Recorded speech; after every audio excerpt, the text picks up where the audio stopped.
அப்படியா? அந்த பெண்ணிற்கு என்ன துயரமோ தெரியவில்லையே, கேட்டாயா? கேட்டேன் மன்னவா. அதை பற்றி உங்களிடம்தான் கூற வேண்டும் என்று சொல்கிறாள். அவள் நீதி கேட்டு வந்திருப்பதாக தெரிகிறது. சரி, அந்த பெண்ணை உள்ளே அனுப்பு. இளங்கோடி போன்ற பெண்ணே, நீ யார்? அழுந்த கண்களுடன் என்னை காணாத காரணம் என்ன? உனக்கு என்ன வேண்டும்? ஆறாயிரம் நீதி வழங்கிய மன்னனே, என்னை யாரும் கேட்க சொல்கிறேன் கேள். உலக மேற்கு வந்த ஒரு புறாவுக்கு தனக்கு உடலையே தன் சிறுமனை பற்றி நீ அறிவாயா? பசுவின் கண்ணை தேர்காலில் ஏற்றுக்கொண்ட தன் மகனையும் அதே தேர்காலில் ஏற்றுக்கொண்ட மனுநீதி சோழன் அவனை பற்றி நீ அறிவாயா? பெண்ணே, நான் கேட்ட வினாவுக்கு நீ இன்னும் விடை கூறவில்லை. அதை விட்டு விட்டு நீ வேறு எதையோ கூறிக்கொண்டிருக்கிறாய். இழப்பின் அருமை தெரியாத மன்னனே, என்கிட்ட அறியாமல் தானே இப்படி பேசுகிறார். நான் இதுவரை புதிய பெருமைக்கு சோழ மன்னனை பார்த்த புகாநகமே இது ஊர்.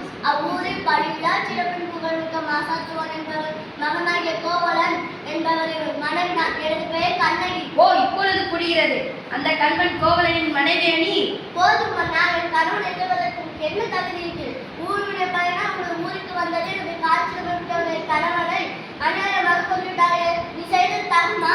பெண்ணே, போதும் நிறுத்து. கல்வனை கொள்வது கொடுங்கோல் என்று அஃது ஏற்புடையது, அஃது அறநெறியும் ஆகும்.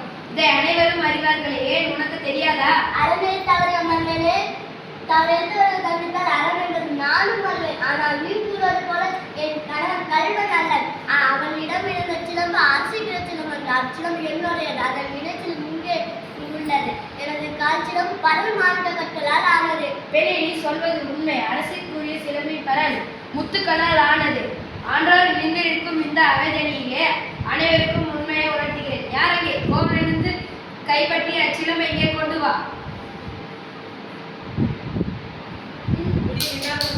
நீதி தவறாதவன் போற்றப்படும் மன்னனே, எனது நீதி தவறாத போற்றப்படும் மன்னனே, ஒரு தவறும் செய்யாத என் கணவரை கொண்டது உள்ளது. அறநெறிக்கு இழப்பிட்டோ மேற்கிறேன் கேட்பார்.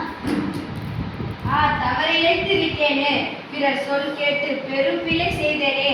யானோ அரசன், யானே கல்வன். என் குலத்தில் எவரும் செய்யாத பழிச்சொல்லுக்கு ஆளாகிவிட்டேனே. இனிமேலும் நான் உயிரோடு இருந்தால் தகுமா? இனிமேல் என் பெண் கொற்ற குடை எதற்கு? செங்கோல் தான் எதற்கு? என் வாழ்நாள் இன்றோடு முடிவதாக.